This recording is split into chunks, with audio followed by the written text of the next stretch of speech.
Assalamualaikum warahmatullahi wabarakatuh. Bismillah walhamdulillah wassalatu wassalamu ala rasulillah wa ba'd. Sahabat iman ahabbakumullah. Imam Bukhari dan Imam Muslim meriwayatkan satu hadis dari Abi Hurairah radhiyallahu anhu tentang seorang laki-laki yang datang mengadu kepada Rasulullah SAW perihal istrinya yang melahirkan bayi dengan warna kulit yang sama sekali berbeda dengan warna kulit dirinya dan warna kulit istrinya. Laki-laki itu mengatakan kepada Rasulullah, "Ya Rasulullah, wulidali gulamun aswad." Wahai Rasulullah, istriku melahirkan bayi dengan warna kulit hitam, padahal aku dan istriku putih. Artinya laki-laki itu ingin mengatakan kepada Rasulullah SAW bahwa istrinya telah melahirkan bayi dari laki-laki lain. Rasulullah melihat laki-laki itu sudah mulai dikuasai oleh prasangka buruk atau suudzon, lantas dengan tenang dan penuh kelemah lembutan beliau kemudian bertanya, "Sahabatku, hal laka min ibil? Apakah kamu punya unta?" "Na'am, ya," kata laki-laki itu. "Ma'alwanuha, apa warna unta-untamu itu?" "Humr, merah," kata sahabat atau laki-laki itu. Rasulullah kemudian bertanya lagi, "Hal fiha min awraq? Adakah di antara unta-untamu itu yang berwarna agak kehitam-hitaman?" "Na'am, iya," kata laki-laki itu. "Fa'anna dhalik?" Rasulullah bertanya lagi, "Kenapa bisa seperti itu?" Dijawab oleh laki-laki itu, "La'allahu naza'ahu irq." Boleh jadi yang agak kehitam-hitaman itu dia mengambil warna kulit salah satu dari nenek moyangnya. Maka dengan tersenyum Rasulullah kemudian mengatakan kepada laki-laki itu, "Fala'alla ibnaka hadza naza'ahu irq." Berarti boleh jadi anak kamu itu juga mengambil warna kulit salah satu di antara nenek moyangnya. Sahabat iman ahabbakumullah. Ini yang disebut sebagai prasangka buruk atau bahasa syariah kita adalah suudzon. Suudzon menurut Imam Ibnul Qayyim, beliau mendefinisikannya sebagai imtila'ul qalbi bidzununis sayyi'ati bin nasi hatta yatfaha 'alal lisan. Prasangka buruk itu adalah pikiran negatif yang memenuhi jiwa seseorang terhadap orang lain dan terucap oleh lisan. Kalau kita lihat definisi ini, maka pikiran buruk yang dikategorikan sebagai suudzon itu adalah kapan dia telah terucap oleh lisan. Dan itu artinya, jika pikiran negatif itu masih hanya sebatas ada di dalam dada, maka dia tidak termasuk bagian dari kategori suudzon. Ingat sekali lagi, suudzon itu adalah pikiran buruk yang sudah terucap oleh lisan. Anda melihat saudara Anda kehilangan uang misalnya, apa reaksi Anda? Makanya jangan pelit. Nah, itu suudzon. Kenapa? Sudah terucap oleh lisan. Anda menyaksikan saudara Anda misalnya dia gemar membantu saudaranya yang lain. Apa kata Anda? Pasti modus. Suudzon. Kenapa? Terucap oleh lisan. Ada saudara Anda misalnya sakit sariawan. Apa kata Anda? Pasti jorok. Malas gosok gigi. Suudzon. Kenapa? Telah terucap oleh lisan. Sahabat iman ahabbakumullah. Suudzon atau prasangka buruk ini adalah penyakit hati yang paling berbahaya bagi seorang mukmin. Akan tetapi, meskipun dia sangat berbahaya, tapi kita sering atau banyak menemukan ini akrab dalam kehidupan setiap mukmin atau bahkan dalam sebuah keluarga sekalipun.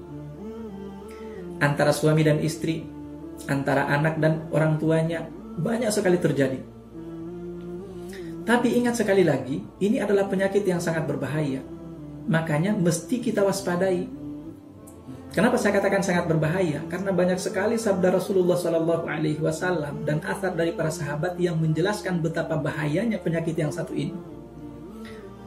Pada kesempatan ini insya Allah saya hanya akan mengangkat satu hadis dan satu athar yang menjelaskan betapa bahaya dari penyakit hati suudzon atau prasangka buruk ini.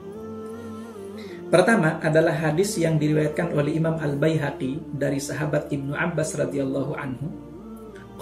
Beliau mengatakan, Lamma nadhara Rasulullah sallallahu alaihi wasallam ila al-Ka'bati, ketika Rasulullah sallallahu alaihi wasallam melihat ke Ka'bah suatu waktu, qala, tiba-tiba beliau bersabda, marhaban biki min baitin, selamat berjumpa wahai rumah Allah, ma'a'zamaki wa ma'a'zama hurmataki, betapa agung wujudmu dan betapa agung kehormatanmu. Tapi kata Rasulullah sallallahu alaihi wasallam, walal mu'minu a'zamu hurmatan 'indallahi minki. Tapi keagungan, kehormatan seorang mukmin jauh lebih besar dibandingkan keagunganmu. Innallaha harrama minki wahidatan wa harrama min mu'minin salasan. Sesungguhnya kata Rasulullah sallallahu alaihi wasallam, Allah hanya mengagungkan satu darimu, yaitu wujudmu, fisikmu. Sementara dari seorang mukmin, Allah Subhanahu wa taala mengagungkan 3 perkara. Yang pertama kata Rasulullah, damahu, yang kedua malahu, lalu yang ketiga wa an yuzanna bihi dzannas sau. Hartanya, darahnya, dan tidak boleh berprasangka buruk terhadap dirinya. Ini artinya berprasangka buruk terhadap seorang mukmin dosanya sama dengan mencuri atau mengambil hak orang lain, mengambil hak seorang mukmin, dan dosa membunuh seorang mukmin. Na'udzubillahi min dzalik. Saya yakin sahabat iman ahabbakumullah bahwa di mata Anda semua mencuri dan membunuh seorang mukmin itu adalah dosa dan kezaliman yang sangat besar. Tapi pertanyaan pentingnya adalah, adakah kita sudah menyadari bahwa prasangka buruk ternyata dosa dan kezalimannya tidak kalah besar dibandingkan dosa dan kezaliman dari mencuri dan membunuh? Ini hadis yang pertama yang menjelaskan betapa bahayanya penyakit yang satu ini. Lalu asar dari Umar bin Khattab radhiyallahu anhu, beliau mengatakan, la yantafi'u bi nafsihi man la yantafi'u bi dhannihi. Orang yang tidak bisa mengambil manfaat dari prasangkanya, maka dia tidak akan pernah bisa mengambil manfaat dari jiwanya. Artinya sahabat iman ahabbakumullah, orang yang tidak bisa membersihkan jiwanya dari prasangka buruk, maka orang itu tidak akan pernah bisa membersihkan jiwanya. Artinya jiwanya akan terus dipenuhi oleh penyakit. Hidupnya tidak akan pernah tenang, gusar, galau, dan lain sebagainya.